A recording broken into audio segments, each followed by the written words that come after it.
Mendelson and McDuffie made a terrible mistake, and every officer should have gotten a camera, but they didn't. And what compounded it even worse is this is what I wanted to ask you.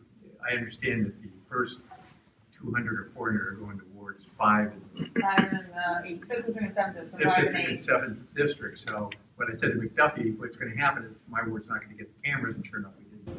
He said that you failed to support the full funding of MPD vest cameras to fight crime in the city. Why did you do that? I'm going to take issue a little bit with the premise because I think it's flawed, and I think that I wasn't at the meeting that you're referring to, so I don't know how Councilmember Evans perhaps characterized it. There was money submitted to the council to fund body cameras to the tune of 2,400 body-worn cameras for MPD for the fiscal year 16 budget. The council ultimately voted for half that amount and half the body-worn cameras for MPD. The reason and rationale behind that, and why I was supported unanimously by my colleagues in the council, including Councilmember Evans, was because of the testimony that the Judiciary Committee received from MPD with respect to their ability to implement a program that consisted of 2,400 body-worn cameras. And I'll be more than happy to let you know the date of the hearing so you can check the video. But the question, and I'm paraphrasing here, was essentially, if we were to have that many cameras, can we implement them all in fiscal year 16? And the answer effectively was no, we're not sure. We'll have to see. And so, as the chair of the committee, my concern was we're talking about new technology, and it's technology that has not been implemented here. We had a pilot program with MPD that started in October 2014 that had no data collected that was useful to the committee to say whether or not we can implement that program. We didn't know whether or not through the implementation of the 6-month pilot program that turned into an 8-month, 9-month pilot program, whether or not complaints against officers had increased or decreased. We didn't know. We didn't know a host of other things that you'd like to know after you implement a pilot program like that. So rather than rush to put $5 million into a program where we didn't have as much data that we needed, in my opinion, to say how it would be implemented, I suggested to my colleagues, and they supported, that we take a more measured approach. Here's the thing. The chief issue was balancing transparency with privacy and doing it in a way where stakeholders and the public can weigh in on it.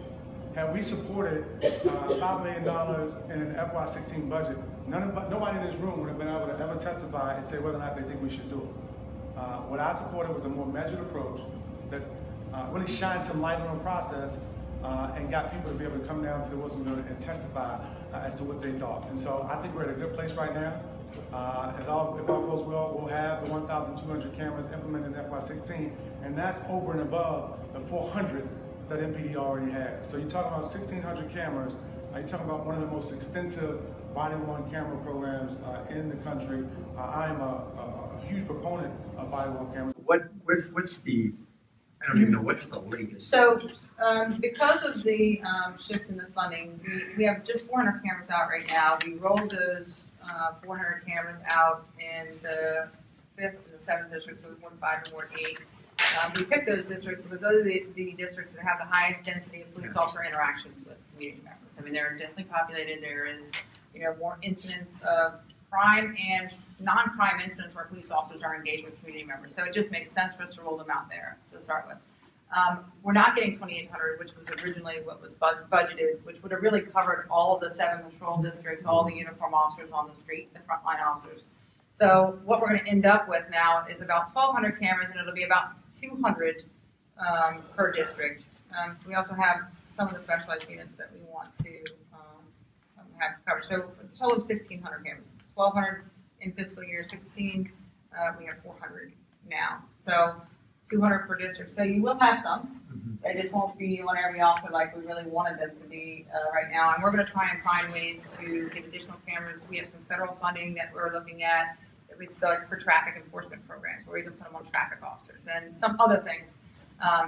But right now the cameras are out there, and I tell you, they make a huge difference. They They really do make a huge difference. And we want as much of the video camera footage of police officers' interactions with the public to be public as possible. The mayor's FOIA exemption really was not about hiding our video. If I had my way, it would all be public. Problem is we have to make sure we protect witnesses. Last thing I want is a witness getting hurt because they happen to be caught in a body camera video, which they are every single day, or invading your privacy because we got a call to your home over an incident that's not even a crime, and an officer walks in your home to resolve a problem, and now everybody gets to see your living room and your interactions with the police on YouTube.